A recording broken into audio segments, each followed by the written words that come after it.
Hello guys and welcome to How to Socials. In this video I'm going to show you how to reset your TikTok password in case you have forgot your password. So let's start. First, open the TikTok app. Now go to your profile from bottom right corner.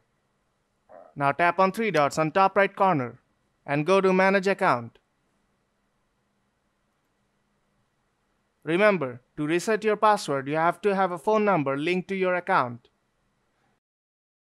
And tap on Password.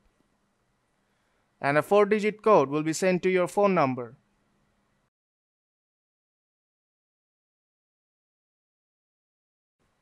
Now type in your new password and tap Next. And your password will be changed. So if this video helped you out, don't forget to leave a like and see you in the next tutorial.